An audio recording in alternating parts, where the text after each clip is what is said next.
Hello friends, ಇಂದು RCB ಅಭಿಮಾನಿಗಳಿಗೆ ಒಂದು lucky day ಅಂತಲೇ ಹೇಳ್ಬೋದು. ಹೌದು, ಅವರ 18 ವರ್ಷದ ಕನಸು ಇಂದು ಈಡೇರಿದೆ.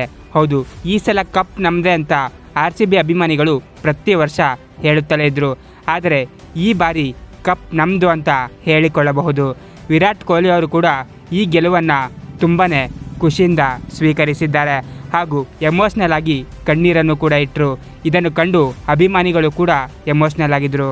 ಕರ್ನಾಟಕದ ಮೂಲೆ ಮೂಲೆಯಲ್ಲೂ ಕೂಡ ಸಂಭ್ರಮಾಚರಣೆ ಜೋರಾಗಿ ನಡೀತಾ ಇದೆ. ಎಲ್ಲ ಕಡೆ ಜೈ RCB ಎಂಬ ಘೋಷಣೆಗಳು ಕೇಳಿ ಬರ್ತಾ ಇದ್ದಾವೆ. ಇದರ ಬೆನ್ನಲ್ಲೇ ವಿರಾಟ್ ಕೊಹ್ಲಿ ಅವರನ್ನು ಕೂಡ ಮಾತನಾಡಿಸಲಾಗಿತ್ತು.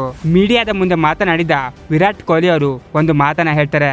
ಅದನ್ನು ಕೇಳಿಸಿಕೊಂಡ್ರೆ ಎಲ್ಲ ಡಿ ಬಾಸ್ ಅಭಿಮಾನಿಗಳು ಖುಷಿ ಪಡೋದು ಗ್ಯಾರಂಟಿ. ವಿರಾಟ್ ಕೊಹ್ಲಿ ಅವರು ನಾನು ಕಪ್ ಗೆಲ್ಲಲು ಕನ್ನಡಿಗರ ಸಪೋರ್ಟೇ ಕಾರಣ ಅಂತ ಹೇಳಿದರು. ಅದರಲ್ಲೂ ಕರ್ನಾಟಕದಲ್ಲಿ ಅತಿ ಹೆಚ್ಚು ಇರುವುದು ಡಿ ಬಾಸ್ ಅಭಿಮಾನಿಗಳು, ಅವರೇ ಮುಖ್ಯ ಕಾರಣ ಎಂಬ ಮಾತನ್ನು ಕೂಡ ವಿರಾಟ್ ಕೊಹ್ಲಿ ಅವರು ಹೇಳಿದರು. ಈ ಕಪ್ಪನ್ನು ನಾನು ಡಿ ಬಾಸ್ ಅಭಿಮಾನಿಗಳಿಗೆ ಅರ್ಪಿಸುತ್ತೇನೆ ಎಂಬ ಮಾತನ್ನು ಕೂಡ ವಿರಾಟ್ ಕೊಹ್ಲಿ ಅವರು ಹೇಳಿದರು. ನಿಮ್ಮೆಲ್ಲರಿಗೂ ಗೊತ್ತಿರ್ಬೋದು, ಅರ್ಧ ಕರ್ನಾಟಕ ಡಿ ಬಾಸ್ ಅಭಿಮಾನಿಗಳ ಅಡ್ಡ ಅಂತ. ಡಿ ಬಾಸ್ ಹಾಗೂ ವಿರಾಟ್ ಕೊಹ್ಲಿ ಅವರ ಸ್ನೇಹ ಸದಾ ಹೀಗೆ ಇರಲಿ ಅಂತ ಆಶಿಸೋಣ. ಇದರ ಬಗ್ಗೆ ನಿಮ್ಮ ಒಪಿನಿಯನ್ ಏನು ಕಾಮೆಂಟ್ ಬಾಕ್ಸಲ್ಲಿ ತಿಳಿಸಿ. ಹಾಗೂ ನೀವು ಕೂಡ ಡಿ ಬಾಸ್ ಅಭಿಮಾನಿ ಆಗಿದ್ದರೆ ಸಬ್ಸ್ಕ್ರೈಬ್ ಮಾಡಿ. Thank you.